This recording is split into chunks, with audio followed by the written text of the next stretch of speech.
तो दोस्तों आपने आई गेस पहला वीडियो देखा होगा और पसंद भी किया होगा। तो आज हम लोग अपना दूसरा पार्ट शुरू कर रहे हैं, जहां पे हम लोग शुरू करेंगे कि शेयर्स होते क्या हैं, आईपीओ क्या होता है, शेयर प्राइस क्या होता है, मार्केट प्राइस क्या होता है, पी रेशियो क्या होता है और अर्निंग पर शेयर क्या होता है, और साथ में हम एसबीआई का एक एग्जाम्पल लेंगे इन सब टर्म्स को समझने के लिए।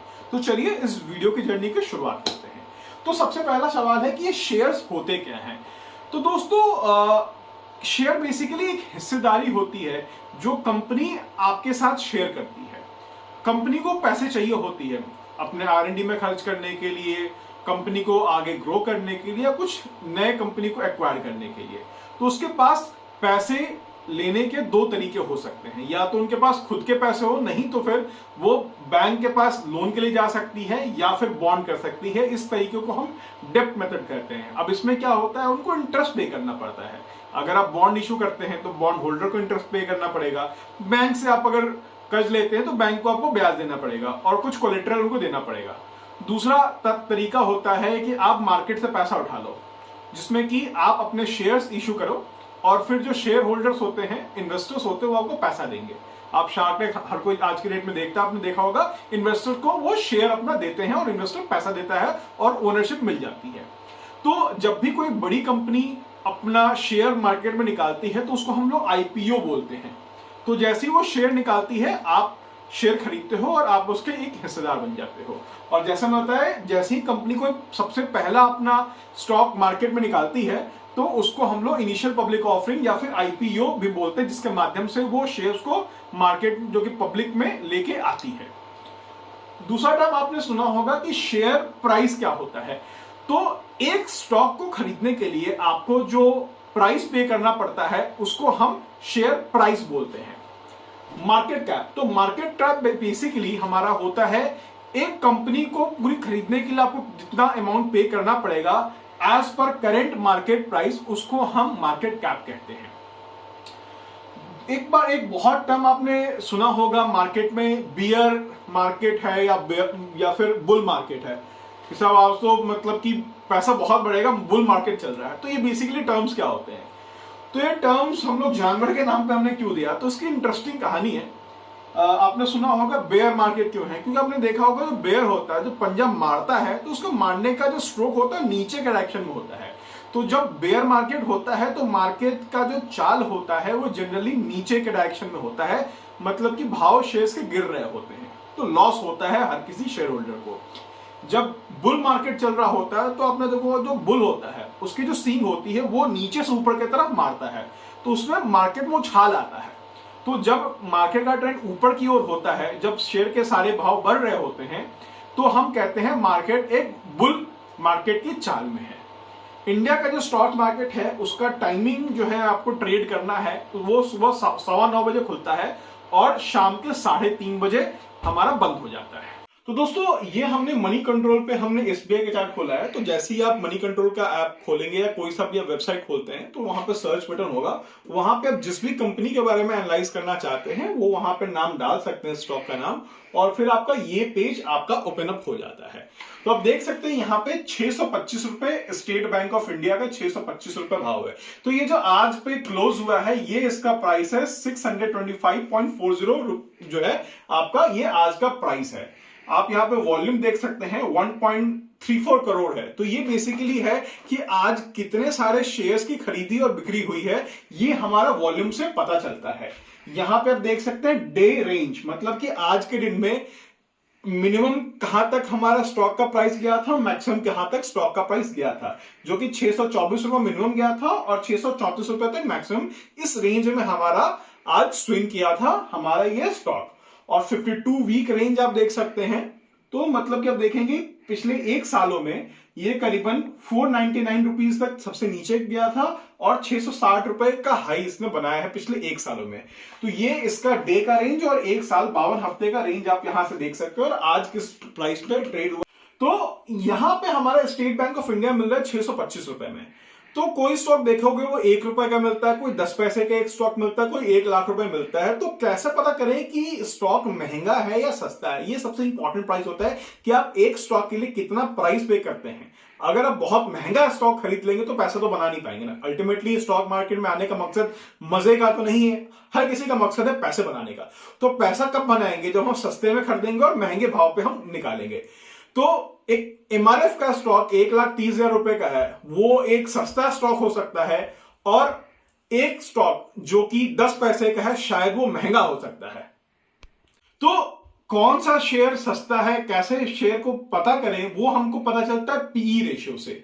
वो कैसे निकालते हैं? मैथमेटिकल फॉर्मूला है, आपको बस समझने की जरूरत है उसको निकालने, क्योंकि वो हर चीज वो हमारा निकला हुआ होता है। तो एक बार सरसरी निगाह मार लेते हैं, फिर देखते हैं उसको निकालते कैसे हैं। तो आइए हम यहां पे चेक करते हैं। तो आप सबसे पहले पेज में प्राइस वाले चार्ट में नीचे आएंगे तो आप देखेंगे कि आपको यहां पे ईपीएस मिलेगा, पी रेशियो मिलेगा, बुक वैल्यू मिलेगी, मार्केट कैप मिलेगा। तो ये बेसिकली होते क्या है? तो पीई रेशियो जो होता है हमारा, ये हमें बताता है कि हमारा स्टॉक का भाव महंगा है या सस्ता है। ईपीएस बताता है आपका अर्निंग पर शेयर, पर एक शेयर पे एक कंपनी कितना प्रॉफिट कमाती है, वो हमें ईपीएस बताता है। मार्केट कैप यहां पे दिख रहा है 5.5 लाख करोड़ का मार्केट कैप है। मार्केट कैप निकलता है एक शेयर को उसके जितने नंबर ऑफ शेयर के हैं उससे उसके मार्केट के प्राइस से, शेयर प्राइस से मल्टीप्लाई करके हमें मार्केट कैप मिलता है। तो मतलब कि अगर स्टेट बैंक ऑफ इंडिया पूरे बैंक को मुझे अगर खरीदना है तो मुझे 5.5 लाख करोड़ रुपए पे करने पड़ेंगे करंट मार्केट प्राइस पे। ये कंपनी का वैल्यूएशन भी आप कह सकते हैं। यहां पे आप देख सकते हैं सेक्टर पी। सेक्टर पी बोले तो जो पीएसयू बैंक का जो सेक्टर है, जो हर कंपनी किसने के सेक्टर से बिलोंग करती है। जैसे हिंदुस्तानी यूनिलीवर जो है वो हमारा एफएमसीजी सेक्टर में आता है, HDFC bank private banking sector में आता है, वैसे एसबीआई पीएसयू बैंकिंग सेक्टर में आता है। तो पीएसयू बैंकिंग सेक्टर के जो स्टॉक्स हैं उनका एवरेज पी कितना चल रहा है, वो है 12.5, और हमारा एसबीआई का पी कितना चल रहा है, 8 का चल रहा है। बुक वैल्यू क्या होता है?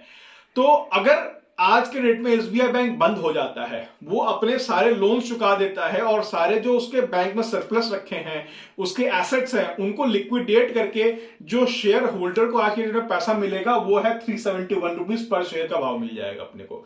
तो ये हमारा बुक वैल्यू होता है। तो किसी का स्टॉक वैल्यू अगर बुक वैल्यू से अगर कम चल रहा है तो ये बहुत अच्छा हमारे पास एक सेफ्टी नेट हो जाता है कि हाँ ऑब्वियसली हमारा स्टॉक बहुत ही सस्ते भाव पे मिल रहा है, आराम से हम इसको खरीद सकते हैं। फेस वैल्यू क्या होता है? फेस वैल्यू वो प्राइस होती है जिसपे कि हमें डिविडेंड मिलता है। यहां पे आप देख सकते हैं 1 रुपए है, तो अगर कंपनी 100% अगर डिविडेंड दे रही है पर शेयर पे, मतलब वो 1 रुपए पे करेगी। अगर वो 500% डिविडेंड देगी मतलब कि वो 5 रुपए पे करेगी। तो फेस वैल्यू हम लोग बेसिकली डिविडेंड के लिए यूज करते हैं। अगर फेस वैल्यू बेसिक क्या होता है, अगर जो पुराने जमाने पे आपको फिजिकल कॉपी मिलती थी शेयर्स की, तो अगर आप उस पे देखते तो उस पे जो प्राइस लिखा होता था उसको फेस वैल्यू कहते हैं। तो उसी पे कंपनी आज भी हमें डिविडेंड पे करती है। तो दोस्तों जैसे मैंने बताया था कि स्टॉक महंगा आप खरीद रहे हैं, सस्ता कैसे खरीद रहे हैं, वो आपको पता चलेगा उसके पीई रेशियो के साथ। तो पीई रेशियो बेसिकली हम लोग वैल्यू इन्वेस्टिंग में हम लोग यूज करते हैं, जिसके कि फोरफादर थे Benjamin Graham. Benjamin Graham legendary investor Warren Buffett के प्रोफेसर भी थे, उनके मेंटर भी थे। तो पीई रेशियो बेसिकली क्या होता है, जो अभी करंट में जो शेयर प्राइस चल रहा है उसको हम लोग जब अर्निंग पर शेयर से डिवाइड करेंगे तो हमारा पीई रेशियो आ जाता है। एक जेनरिक ट्रेंड है कि अगर कोई भी स्टॉक 15 के पी से कम है मतलब कि वो सस्ता है, 15 से 25 के पी पे अगर वो स्टॉक चल रहा है मतलब कि वो एवरेज पी पे है, अगर वो 25 से ऊपर अगर पी पे है तो वो महंगा है। बट इसमें कुछ चेंजेस आए हैं जो कि हम आगे डिस्कस करेंगे। अगर कोई कंपनी बहुत अच्छा ग्रोथ दे रही है तो ऑब्वियसली वो महंगे प्राइस पे बिकेगी, तो ऑब्वियसली उसका पी रेशियो ज्यादा हो जाएगा। अगर कोई एफएमसीजी सेक्टर में हमारा स्टॉक अगर ट्रेड करता है तो नॉर्मली उनका पी ज्यादा होता है। तो सेक्टर के हिसाब से भी पी चेंज होते हैं, कंपनी के ग्रोथ के हिसाब से पी चेंज होते हैं, जो कि हम आगे चलकर डिस्कस करेंगे। बट मोटा मोटा जो वैल्यू इन्वेस्टिंग का फॉर्मूला है कि हम एक स्टॉक महंगा है या सस्ता है वो उसकी पी रेशियो के साथ फाइंड आउट कर सकते हैं, जिसका कि फॉर्मूला यहां मैंने बता दिया। फॉर्मूला ये है, बाकी पी रेशियो हर स्टॉक का जब भी आप खोलेंगे वहां पे आपको नीचे वहां पे उसको मिल जाएगा, निकालने की जरूरत नहीं है। बट हाँ, समझने की जरूरत है कि पी रेशियो होता क्या है और उससे आप क्या पता लगा सकते हैं। तो यहां पे है अर्निंग पर शेयर। तो अर्निंग पर शेयर कैसे निकलता है? जो नेट प्रॉफिट होता है, सारे जो भी खर्चे निकाल करके, टैक्सेस निकाल करके जो नेट प्रॉफिट कंपनी के पास बचता है, उसको जो नंबर हम ऑफ आउटस्टैंडिंग शेयर से जब डिवाइड करते हैं, अर्निंग पर शेयर, मतलब कि हर शेयर जो कंपनी ने निकाले हैं उस हर शेयर पर मुनाफा कितना है। आपने जो एक स्टॉक खरीदा है, मान लिया आपने 600 रुपए आपने पे किए हैं, तो पर स्टॉक जो है उस कंपनी का कितना मुनाफा जनरेट कर रहा है, उसको कहते हैं अर्निंग पर शेयर। और उसको जब हम मार्केट प्राइस से डिवाइड करेंगे, शेयर प्राइस से डिवाइड करेंगे, तो हमें पी रेशियो मिलेगा। और पी रेशियो जो है वो हमें बताता है स्टॉक सस्ता है या महंगा है। तो एज एन इन्वेस्टर आपका ये मकसद होना चाहिए, एक कंपनी जिसका कि earning per share constantly grow कर रहा है, आप उसमें पैसे लगाएं, तो ही आपका फिर पैसा बन पाएगा इन लॉन्ग टर्म। आगे की पढ़ाई हम लोग थर्ड वीडियो में कंटिन्यू करेंगे। Thank you. आपको हमारा मेहनत अगर पसंद आ रहा है तो प्लीज इस वीडियो को लाइक करें, इस चैनल को सब्सक्राइब करें, क्योंकि हम इसको कंटिन्यूअस हम आपको नई नई चीजें सिखाते रहेंगे। और इसको अपने फ्रेंड्स के साथ, इन्वेस्टर कम्युनिटी के साथ प्लीज शेयर करें। Thank you.